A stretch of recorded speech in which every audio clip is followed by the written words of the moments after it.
Well, g'day there, everybody. Thanks a lot for joining me on this Thursday afternoon market recap. Really, what a turbulent week we have seen in the financial markets, also with a lot of individual companies over the past 4 days of trading. What I'm going to do in this particular video is recap just what's happened on the industrial average, the S&P, the NASDAQ. I'll also extend this conversation into the transportational average because over the past 2 days, that particular market has just gone absolutely ballistic, not to mention, of course, the pullback that we've seen take place with the NASDAQ over the past 2 days, which has set up a lot of retracements taking place in the tech-heavy world or in the tech-heavy companies that we follow in our top 12 individual trade list. So there is a lot to recap. Of course, there is a little bit of turbulence also with the US dollar and that of gold and silver. So this video may go for a little bit longer than generally scheduled. I generally talk for maybe 10 minutes or so in these market recaps, but I've got a feeling that this in particular is going to go a little bit longer, and I just wanted to give you a little bit of a warning on that. But without any further ado, let's move into the industrial average. This week in particular has been a very favorable week if you've been in the diamonds positions. Really since breaking out, let me just ensure that I've got my pen drawing tool working and it appears to be A-OK. You can see on my screen over here, this is Tuesday's breakout which took place. We definitively broke above that 23,639 area. We got very close to doing this on Monday. Since then, the industrial average has just gone parabolic to the upside. It's been a very strong breakout. It's had some pretty decent volume behind it. We did see a little bit of selling towards the end of today's session, but again, here we are. We're now above 24,000 on the Dow Jones Industrial Average. You can see the print on my screen, 24,236. Everything is humming along very nicely on that of the industrial average. You can see that we're pushing away. We're actually accelerating away from these widening exponential moving averages. But most importantly right now, we've broken out of this Bollinger Band squeeze. And on top of that, you can see that the ADX is firmed up very, very aggressively. And also the CCI is now holding just shy of 170. So it looks as though the trend on the industrial average is set to continue. It's already been quite a mammoth week. I mean, if I go to the weekly chart of the industrial average, you can see over the past 4 days worth of trade, we are up just shy of 700 points. Pay attention to the top right hand corner in my screen. You can see for yourself 678 points as at the close on Thursday. So again, just to recap, if you are in those diamond positions, congratulations. That has been a fairly decent week's worth of activity. Now, this also extends to that of the S&P 500. Again, on Monday, we got very close to breaking out on this little spinning top candlestick. I was quite happy considering that both the Dow and the S&P did not trigger on Monday. But fast forward, or in fact actually rewind to Tuesday's day session of trade, you can see that we got that definitive breakout. Now again, we slowed somewhat yesterday. We did establish that of a high wave spinning top, but even during Thursday's session, again, we accelerated even further. I mean, you can see the intraday high of today's market. It was sitting at 2,657. We closed at 2,643. We did see again a little bit of selling take place on the S&P 500, but in agreement with one another, the Dow and the S&P are catching up to some of the gains that have been already made in the NASDAQ. The NASDAQ was the first of the markets to break out. However, this is where the story begins to diverge because if you were paying attention to the markets yesterday, there was a lot of volatility, especially in that of Facebook, something that caught me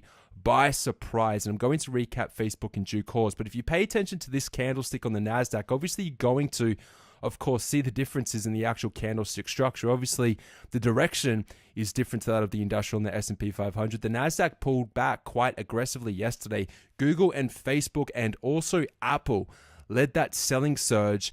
But today we stabilized. You can see that we actually closed up 41 points. We haven't necessarily made back all of the losses that were established on Wednesday, but this is definitely ensuring that of a bounce or potentially a slowdown as once again the NASDAQ pulls on back down into those rising exponential moving averages. So a lot of people panicked yesterday during Wednesday's trading session. However, if you pay attention to this, we tried to close or even push down below the 20 during yesterday's session. In fact, today we're closing and holding above that rising 10 exponential moving average. So at this particular point, although we are starting to see a little, or at least a little bit of a spike in the volatility index, at this particular moment, it's not enough to suggest that the trend is actually reversing. If anything, you can see that on Wednesday, we actually closed the gap going back to Monday, the 20th of November. So this is somewhat healthy. It is constructive. However, it did come as a little bit of a surprise intra-session yesterday. And now,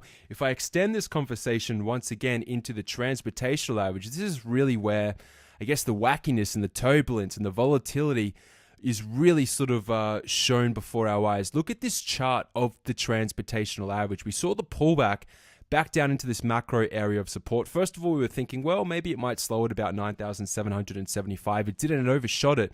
It pulled on down a little bit lower. You can see we held up around this 9,500 area. This has been resistance for pretty much a year until we broke above it in the month of September. We've come back down, we've retested it, and it held as support. And we were saying to ourselves, well, look, this market is bullish as long as we hold above this sort of purple magnetic colored sort of rectangular box on my screen. As you can see, we saw the little bounce. We held around 9,619. That was the breakout trigger. But to my surprise, Tuesday through Thursday, this market has absolutely taken off. If I go to the weekly chart of the transportational average, I mean, look at this for yourself. We're closing up just shy of 650 points. This is the biggest weekly bar that I've seen in quite some time. I mean, honestly, I can't remember a gain or a loss as big as this in quite some time. I mean, it really is quite a volatile, frantic type of market that we're operating in at the moment. You can see, of course, the Dow, the transportational, of course, I mean, the industrial and the transports are more or less going berserk at this particular point. You've got the S&P breaking out quite aggressively, the NASDAQ pulling back during yesterday's session, but more or less stabilizing today. The markets are really quite erratic at this particular point. It isn't necessarily setting up that of whipsaws, but at the same time, it is very volatile, and you need to be mindful of that. Now, if we continue with the discussion into our top 12 list, we have seen a number of stocks work quite favorably, but we also have seen a number of stocks pull back, most importantly that of Google and also Facebook. Facebook generally sits outside of our top 12 individual trade list, but we have been assuming a breakout, but that very aggressively reversed yesterday, and I'll speak about that in due course. But if you pay attention to some of these chart patterns which are appearing on my screen, Apple tanked. It absolutely tanked 2 sessions ago on Wednesday. We got very close to the 176 breakout trigger. I was speaking about this over the weekend just past, and we were going through some potential hypothetical situations at this particular point weren't making all that much sense, but they were, sort of outcast thoughts. But this is now starting to look like that of a double top. It's going to be very interesting to see whether or not Apple can definitively break below the neckline. Now, generally you'd call this the neckline here. It's sitting at about 168, but to be certain and to be more safe about it, if Apple was to crack more or less this red horizontal line on my screen right now, this is sitting in at about 164. Well, then you've more or less got a definitive double top, and this is also working in agreement with that of potentially an exhaustion gap on Apple. And this is sort of starting to take form and shape with another element of tech companies as well. But at this particular point, it's really 50-50 as to which direction Apple and a lot of other tech companies go. So obviously, this is going to influence what the NASDAQ does. Again, today, we stabilize. We do have that spinning top. So it's leading me to believe that we do have further highs to price in.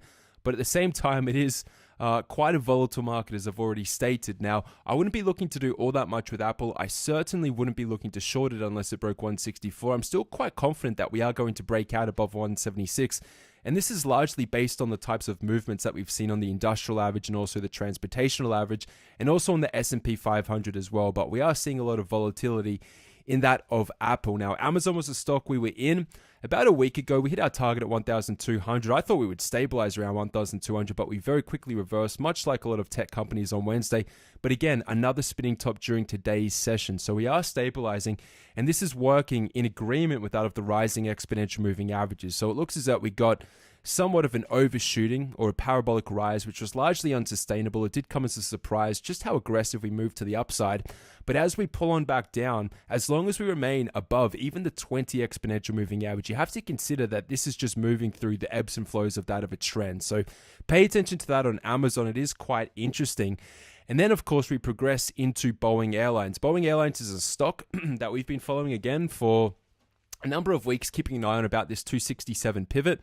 We tagged it on Tuesday. We moved above it on Wednesday. This was actually looking quite bearish during Wednesday's session as we saw that selling enter the market. But we actually, we strengthened towards the end of the session. That's why we have this long lower wick here. And we were sort of left with that of a Dragonfly Doji at resistance. Now, again, a Dragonfly Doji at resistance, it isn't the strongest of reversal signals. In fact, when found at resistance, that lower wick once again establishes that of sustained buying pressure. So fast forward to today's session, we closed up $6.19. Here we are, we're sitting at $2.75. the original breakout trigger was sitting here at 267. So Boeing Airlines is working out quite nicely. And also, if I continue a very similar type of trade setup, I mean, I've been following Caterpillar again for a number of weeks right now, and it looks as though potentially we're starting to see the same sort of breakout potentially take place in that of Caterpillar. Pay attention to this. If we start moving above 140.80, I mean, really the sky's the limit for Caterpillar. I've got higher targets on Caterpillar up at $158 per share. That's my ultimate target on this particular stock. That is due to, or because of, Fibonacci expansion levels and a level of confluence which is coming in just shy, as I just said, of 160. So pay attention to this. This is something certainly on my radar for the breakout tomorrow. In fact, we moved above it today, but any real movement above this pivot, it's a fantastic stock to be looking at as we round out the week. Now, I know I did skip over Baidu. I'll go back into this particular stock. You can see it's more or less stabilizing back down at the support area. So there really isn't any traction, so to speak, of on actual Baidu. Now, again, you've got COP. COP, pardon me, is starting to bounce off this pivot.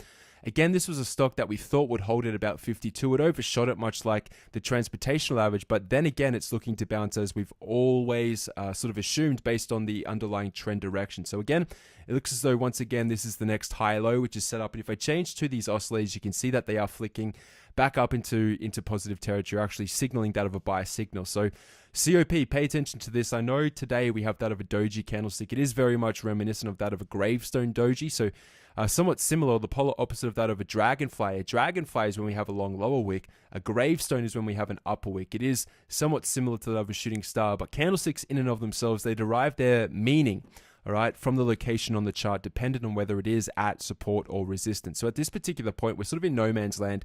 And again, you cannot say definitively that this is any form of a gravestone doji, even though it actually looks like it. I mean, if I zoom on it, you can see for yourself, it is more so a spinning top. You've got a very, very, very small real body to the candlestick. So some interesting signals there on COP. CVX is strengthening. We've actually pushed above our red rectangular box. I'll give you an update over the weekend in Pro as to what we'll do with CVX. There is an interesting trade setup on that particular stock. Now, getting into some of these other tech companies, pay attention to Google. Google on Monday was breaking out above 1,066. We closed on Monday at 1,072, and I was quite happy about this. I was thinking that Google was going to follow in the footsteps of Amazon, and there was the likelihood that we were going to see a parabolic rise to the upside. Well, you can see we have this little reversal signal which took place on Tuesday. Then we pulled back quite aggressively on Wednesday. But the good news is that once again, we're stabilizing at all of this support. So when we can come to, I guess, the conclusion of trade setups, one in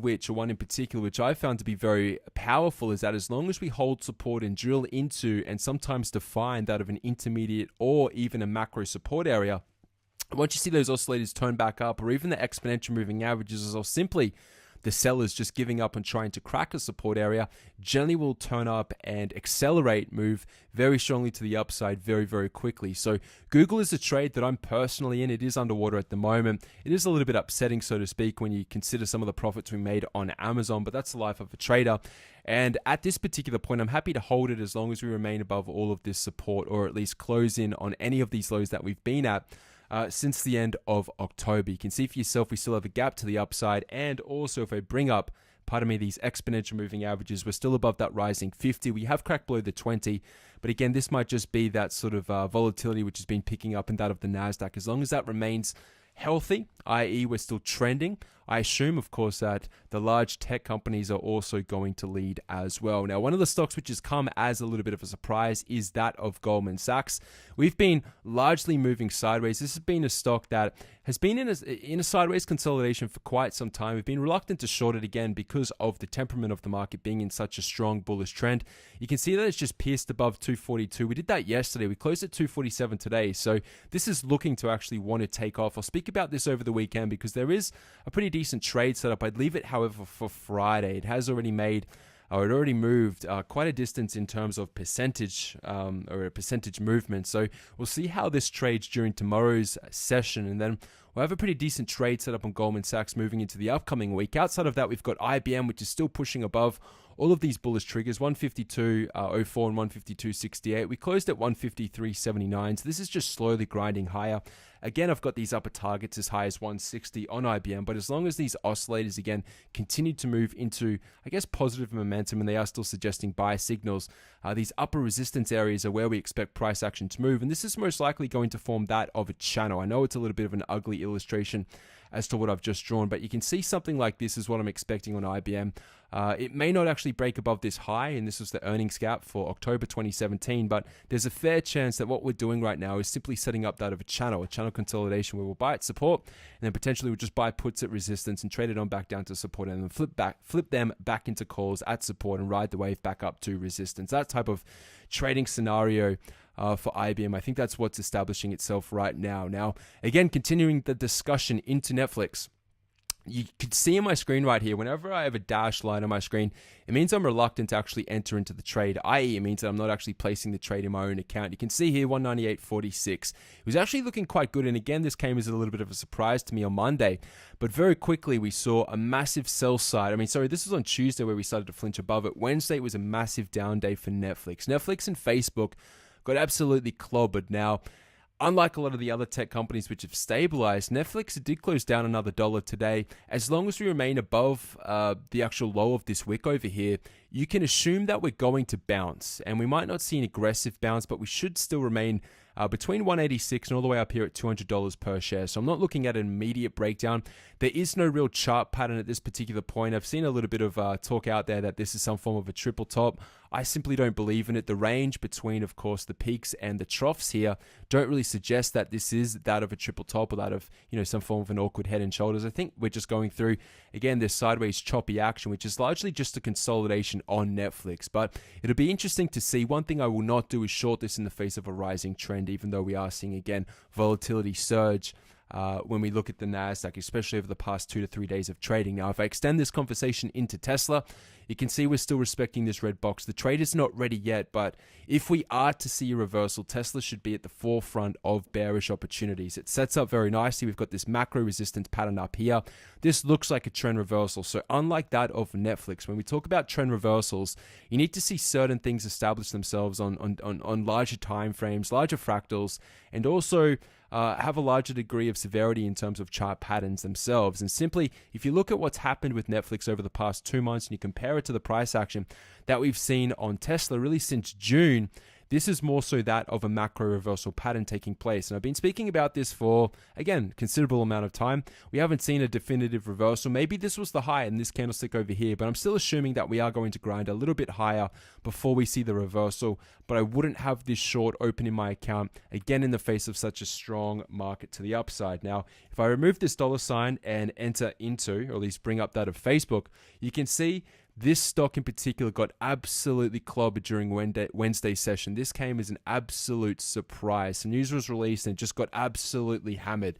This happens from time to time in financial markets. It's unfortunate, but again, that's just the world we operate. You can see that the CCI took an absolute clobbering. Very rarely does this happen when we apply the CCI to a trend breakout or a channel consolidation breakout, something that has been largely consolidating for a number of months. This is going back to the end of July. You can see we consolidated for the entire month of August, the entire month of September, the entire month of October. We got very close to breaking out in mid-October. We broke above it towards the end of October. We've held above this pivot over here at 175, and this was looking very, very nice for a major trend breakout. But different to that of what we've seen on Boeing Airlines today, Facebook pulled back aggressively. So it did come as a surprise. If you did have your stop placed below this candlestick here, you got out at a better price than what I did. Personally, I didn't actually have a stop on this particular trade. I was that happy with the actual trade setup. So again, these things happen.